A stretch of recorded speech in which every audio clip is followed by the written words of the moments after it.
Good afternoon, everyone. We'd like to welcome Ms. Cheryl Johnson. She's going to be speaking to us in regards to what it's like to be an advertising manager, how she came into this role, any training that she's acquired, as well as additional certifications.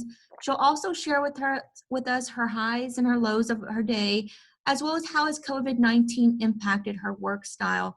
We ask that you mute all lines, and any questions or comments or feedback you may have, please address them in the chat box. Thank you so much, Ms. Johnson, for joining us. Hi there, and thank you to everyone who's here and for joining this session. Sorry, I'm in my office and my dog comes to the office with me, so he's barking at somebody who came in, so excuse that. So as Raquel said, I am the owner of Outburst Advertising Agency here in Victoria. I've had Outburst for going on about 25 years now.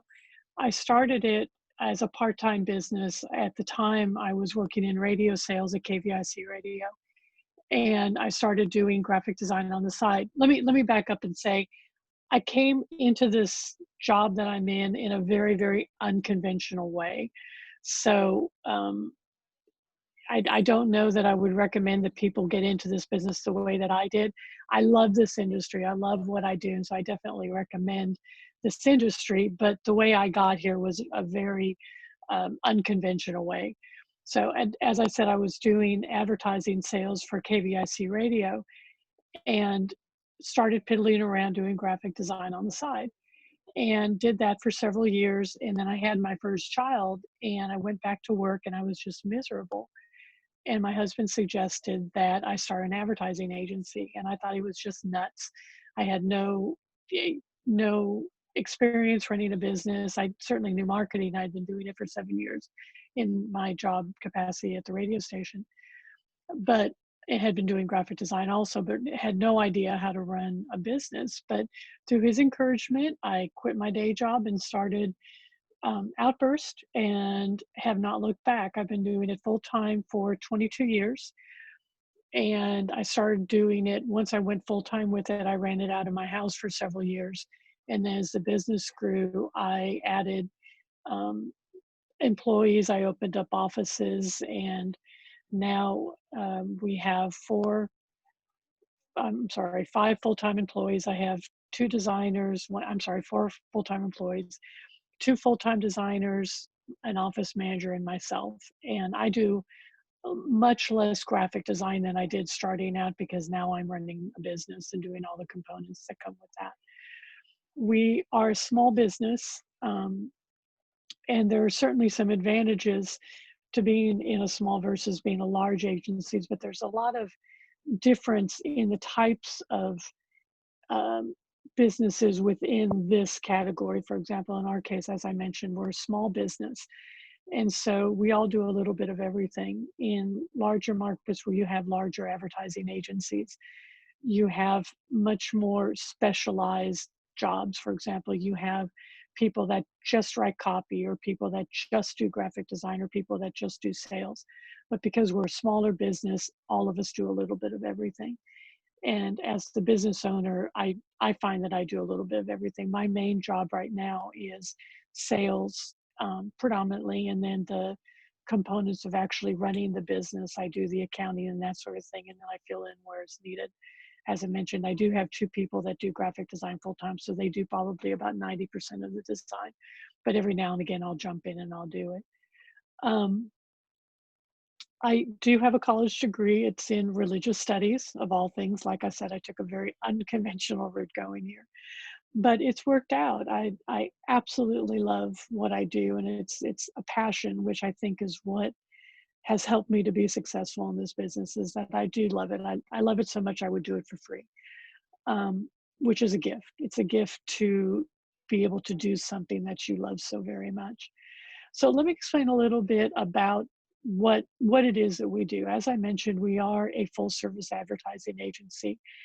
And so our job model is we work predominantly with smaller businesses.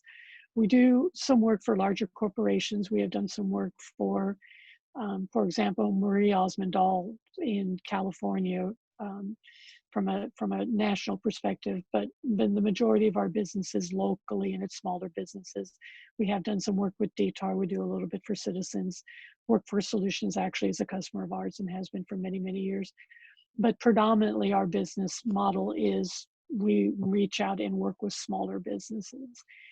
And because that's the type of business that we work with, we really have found that it helps us to offer a more cost-effective product if we do a little bit of everything. So some of the different things that we offer to our customers is we do websites, we do a lot of graphic design, we do logos, we do print ads, we do television ads and radio ads. In fact, I was working on some television ads earlier today.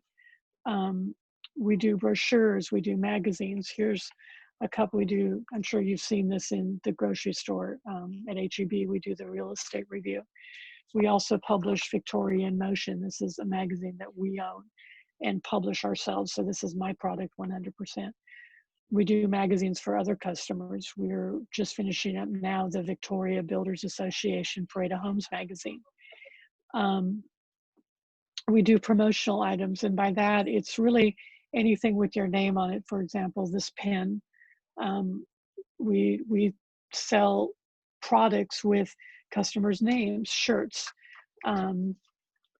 notepads, that type of stuff.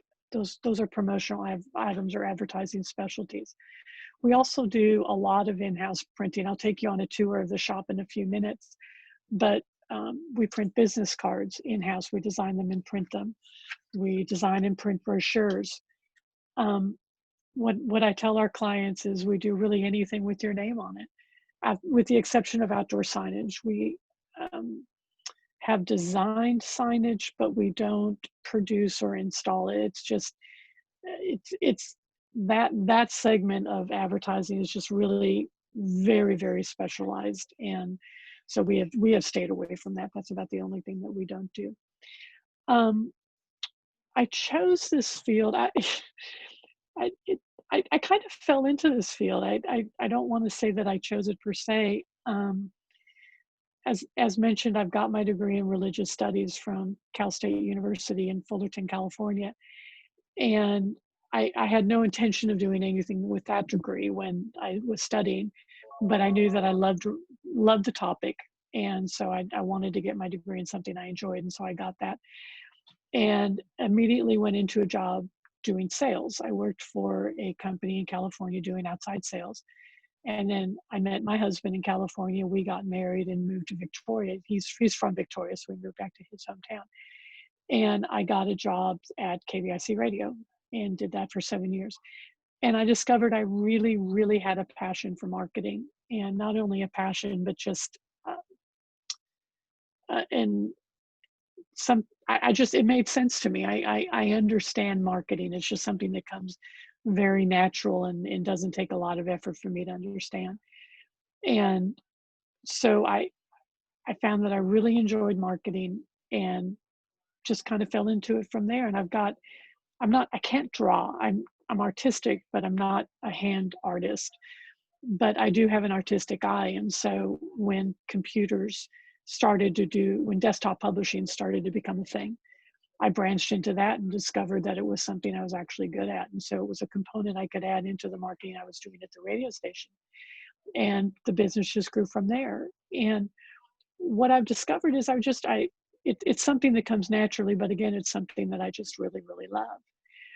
As far as training, my experience aside, I will tell you that the two designers I have on staff, one has got a 4-year degree in design and marketing from Texas State University, I believe.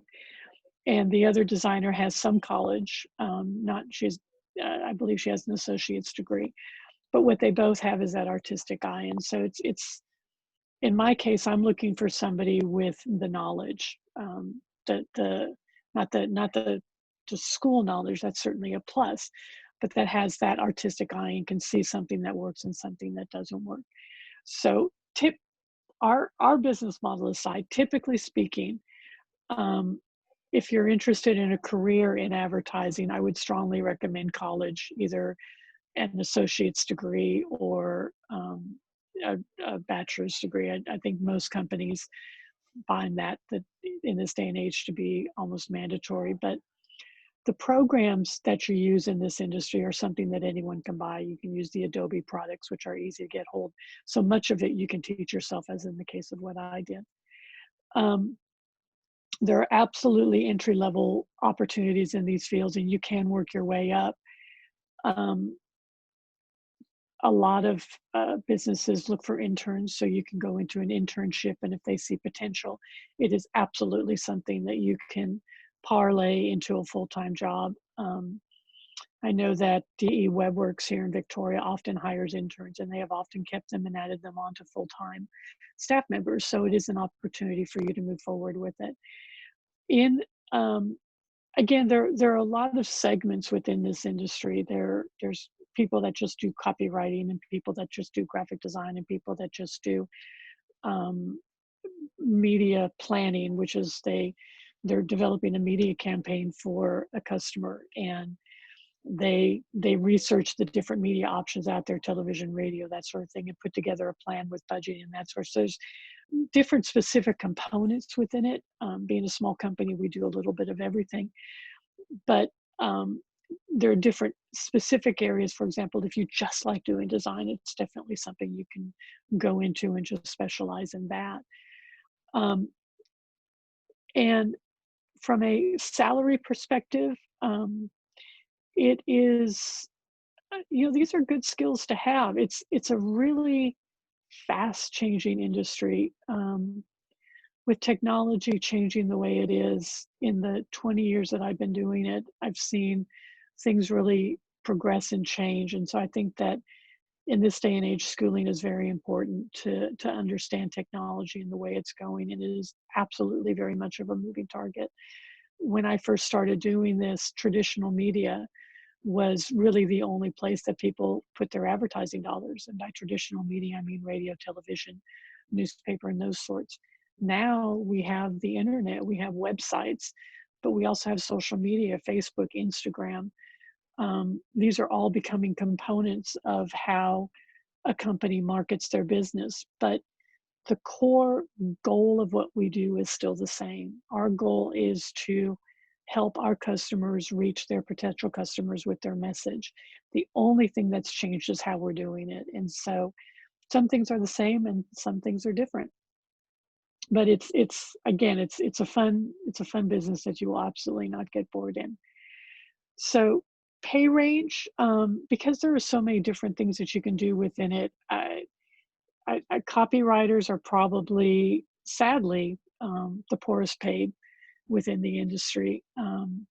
Depending upon, again, it's based on markets. If Victoria doesn't pay as much as you might get in a Houston or Dallas, but within the advertising industry, locally, you could probably, from copywriting to graphic design to website development, be looking at a starting salary maybe in the $14 to $15 an hour. The minimum would be higher if you were in a larger market, going up to maybe the mid 20s or $20 an hour into $30 an hour. An advertising manager would probably make more in the line of $25 to $30 an hour. Um, so my typical day is just, it's a new adventure every day. This morning I started out printing rack cards, which are kind of like brochures for a customer. So I started out printing those and did that for a couple of hours. And then I fielded some phone calls and worked with some customers on some marketing strategies for a new business. And then this afternoon, I spent a couple of hours working on a television ad.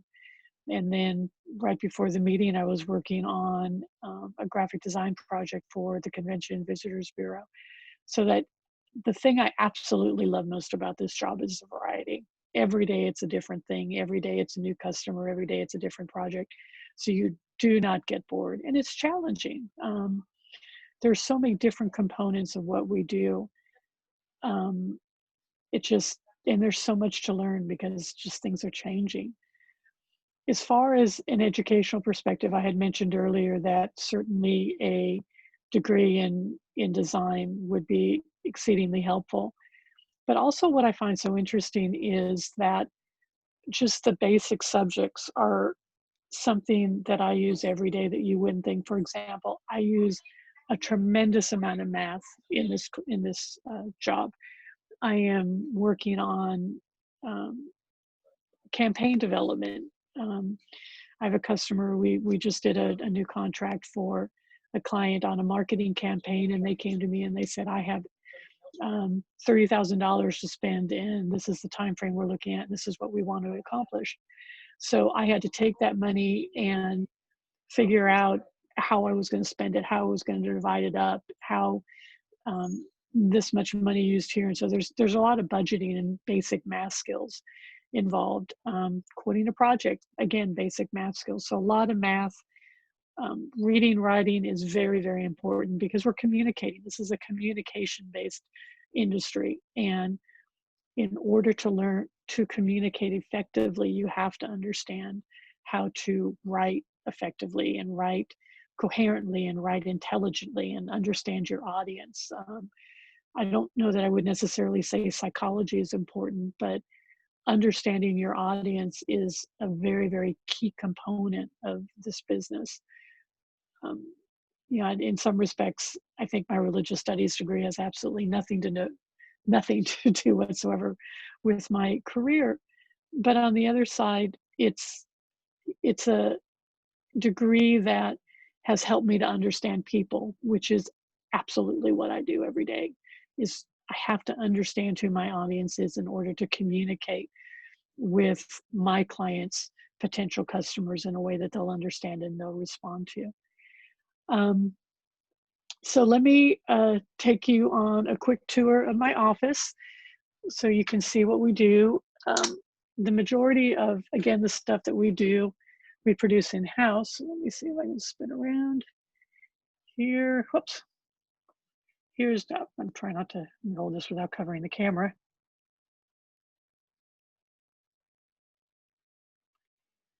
Okay. Here's my office. There's my dog. So we have a nice size office. It's about 1,600 square feet. This is Amy, my office manager. Wave. She's the one who keeps us all out of trouble and in line and makes sure we're doing what we should be doing. This is the office of one of my designers who's working at home right now. Here's the office of one of my other designers. And this is my photography studio that right now is just kind of a junk room. And then back here is my printer. We do I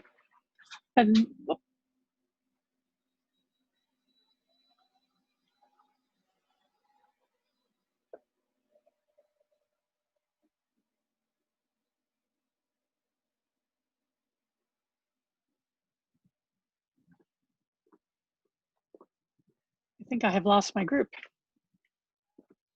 Cheryl, I think we lost your camera. We can still hear you in and out, but unfortunately the video is cut out. There we go. There we are. Okay, I don't know whether I may have lost my Wi-Fi connection, so I won't take you back there. But I think you saw real quickly, we have a commercial size Xerox printer back there, and it's a piece of the business we added. That's our third printer, so probably about 15 years ago. And that's another interesting component that's changed an awful lot in the industry over the last couple of years. Printers have changed from just desktop, inkjet printers into these big industrial laser printers. So we can do just about anything on that laser printer that a commercial printer used to be able to do. For example, this brochure we printed in-house, which is something that you would have to send to a commercial printer a couple of years ago. And so with that printer, we can do business cards, we can do brochures, I can do booklets, I can print magazines on it. It's not cost effective to print a whole bunch of magazines, but it is something that if I've got a client that comes to me and they say, I need to get 20 10-page brochures or 12-page booklets printed with something that we can do. I can hit print, and out the other end, I get a brochure that's printed both sides, full color, folded and stapled, and so it's ready to distribute when it comes out of the other end. And so it's allowed us to just offer one more thing for our small businesses to have, where in a cost-effective manner, they don't have to print 5,000 brochures like you used to do. Now they can print just as many as they need to accomplish what their business goals are.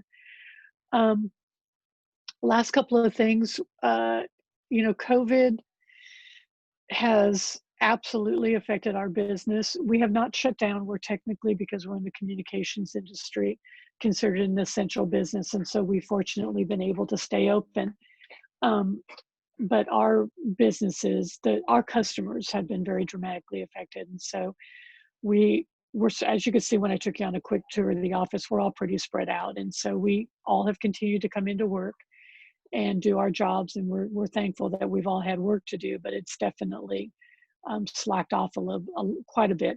But with the way the world has gone to be email and video conferencing and all this, it's not really affected dramatically the way that we interact with clients. We've still been able to meet with them and via email or via phone calls or via conference calls to have those meetings and help them accomplish their goals and for us to do our job. Are there any questions? Raquel, are you getting any questions from anybody? No, ma'am, not at this time. Does anyone on the line have any questions for Cheryl? Anything about her printing or how she assists those in the community?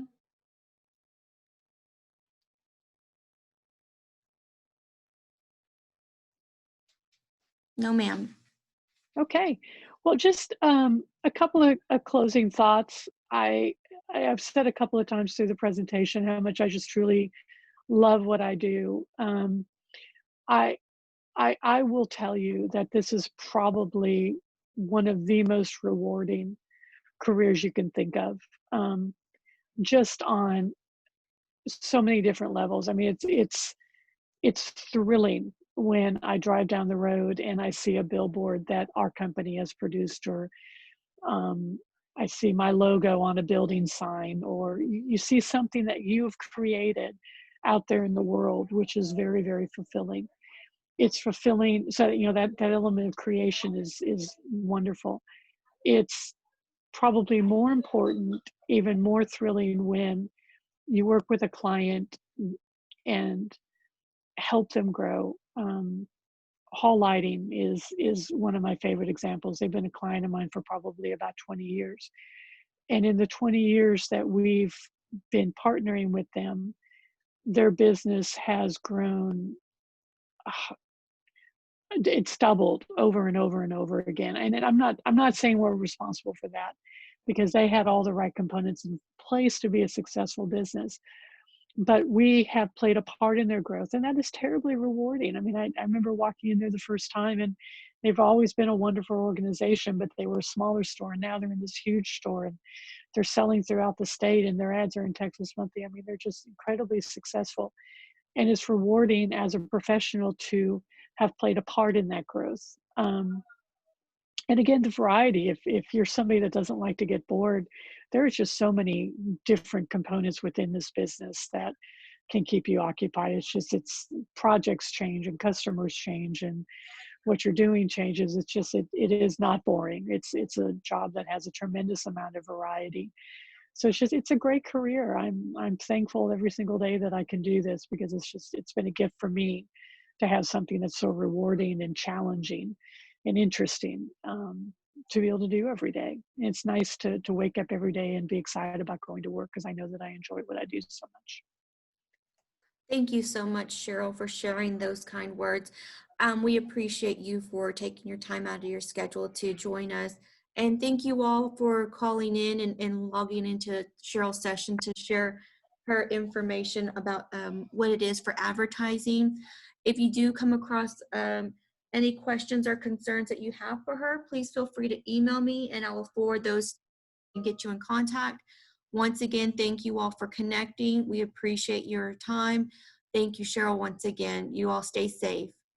You're very welcome, and thank you for letting me visit with y'all. And good luck and best surviving this craziness.